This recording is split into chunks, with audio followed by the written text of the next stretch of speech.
Upon, मैं इसका formula just बच्चों हर साल का थोड़ा सा गलत ना लिखा जाए जैसे,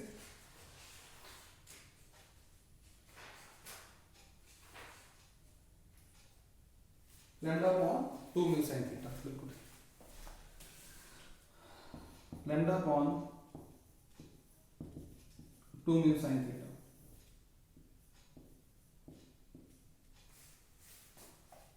तो theta is the semi angle, lambda इसकी, और ये अपना mu is the effective index of liquid, ये आपको याद ही करना है।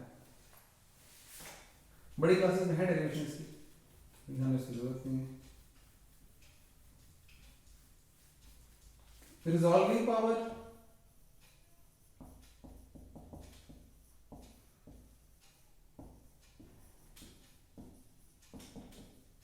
ऑफ अ माइक्रोस्कोप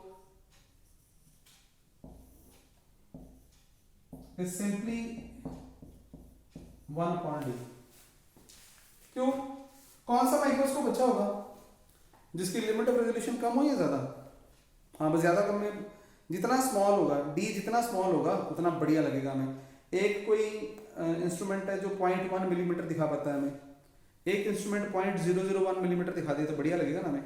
तो इसलिए उन्होंने रिजॉल्विंग पावर को 1/d वो कर दिया, define. Smaller the limit of resolution, more will be the resolving power.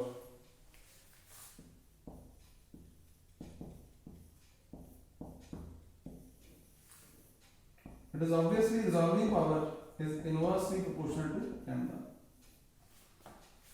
तो डिफरेंट लाइट से देखेंगे अगर, तो भी मतलब अगर आप ब्लू लाइट से यूज करते हो तो things will be more clear as compare to red.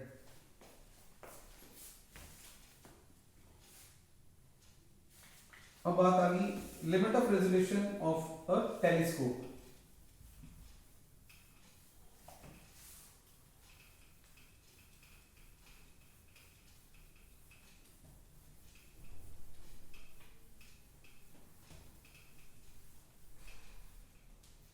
अब टेलीस्कोप कुछ छोटी चीजों को देखता नहीं, दूर की चीजें देखता है। तो दूर की चीजें देखने में क्या प्रॉब्लम है? बहुत बड़ी प्रॉब्लम है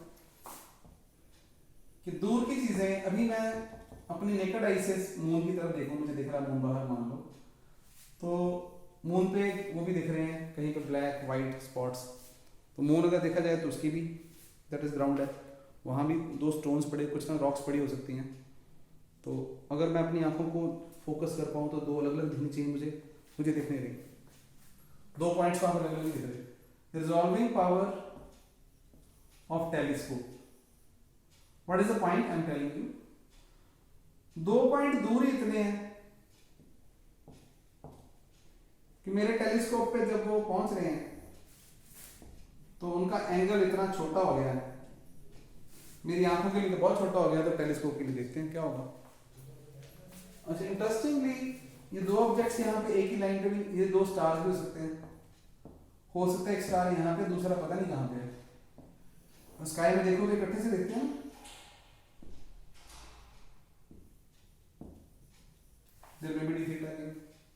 तो टेलीस्कोप का काम किसको रिजॉल्व करना है? एंगल को। जितना छोटे से छोटे एंगल को देख पाए उतना बढ़िया टेलीस्कोप माना जाएगा। तो limit of resolution for telescope is the smallest angle. तो हम यहां पे limit of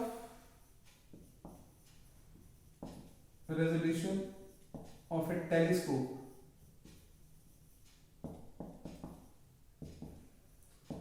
is the smallest angle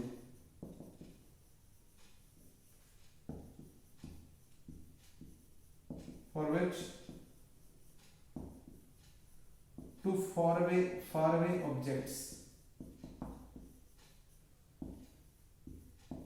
can be seen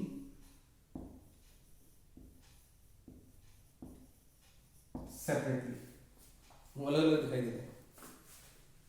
तो स्मॉलेस्ट एंगल है उसके लिए क्या था? Smallest distance.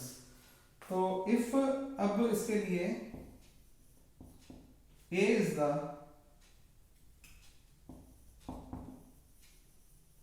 Aperture of telescope, सीधा फॉर्मूला ये, लैम्डा इज द यानी कि ये अब यहाँ पे तो बनाने का फायदा नहीं वैसे, फिर भी इसका अपर्चर होगा ना, अपर्चर ऑफ ऑब्जेक्टिव। टेलीस्कोप का तो क्या होना, अच्छा वो बना लो। ऑब्जेक्टिव पे लाइट पड़ रही है and lambda is the wavelength of light, then d theta is equal to 1.a upon 1.22 lambda, just for the sake of cross checking ठीक है। and resolving power for this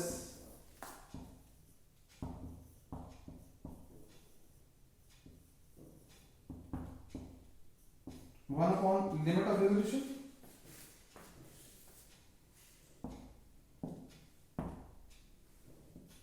यहाँ d theta लिख देता हूँ and resolving power is equal to 1.22 lambda। नहीं उल्टा लिख दिया ना मैंने यहाँ पे, चलो क्योंकि वो कोई आनी उल्टी, मैं रिजॉल्विंग पावर का यस 1.22 लैम्डा बाद में ध्यान है, तो this is a upon 1.22 lambda.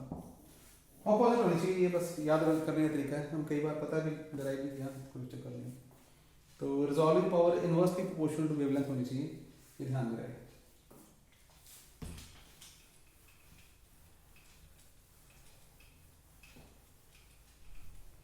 Formula based question आ सकता है, कुछ और है नहीं इसमें खास, याद ही करना आपको। इसमें जो फिर एक एडिशनल बात है वो है इलेक्ट्रॉन माइक्रोस्कोप। अब इलेक्ट्रॉन का माइक्रोस्कोप कैसे हो सकता है?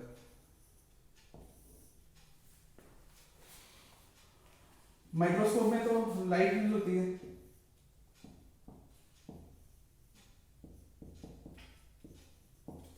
तो electron microscope is special microscope बच्चों, जहां इलेक्ट्रॉन्स को एज ए वेव यूज करते हैं, उन्हें ऑब्जेक्ट से मतलब स्कैटर करवा के इलेक्ट्रोमैग्नेटिक लेंसिंग, थोड़ा जीके टाइप चलेगा, और फिर स्क्रीन के ऊपर इमेजेस बनवाते हैं।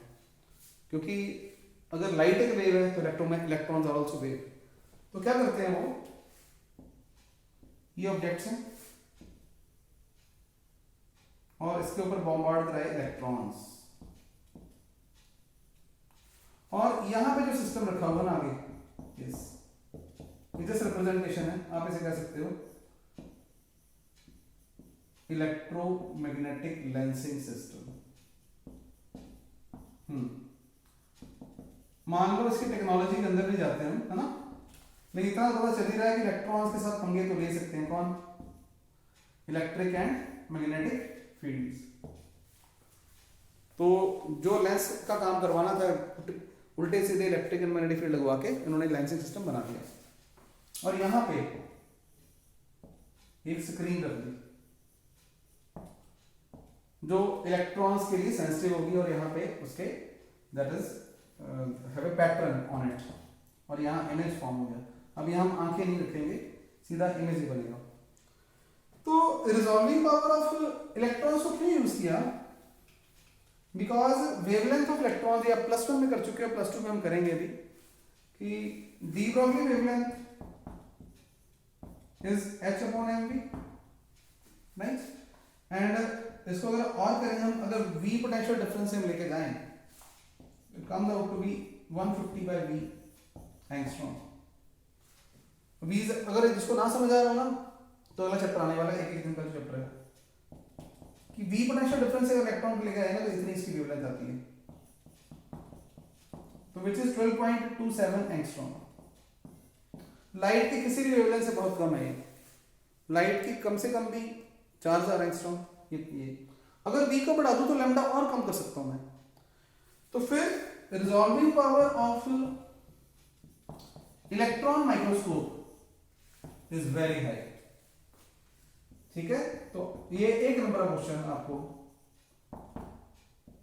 स्मॉल जीके टाइप, कोई कैलकुलेशन नहीं आएगी, कुछ नहीं आएगा, तो ना फॉर्मूला, जस्ट आइडिया इसका।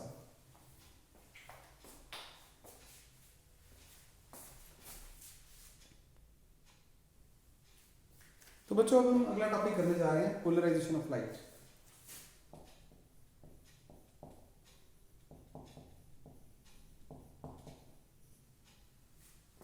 Maybe I should do it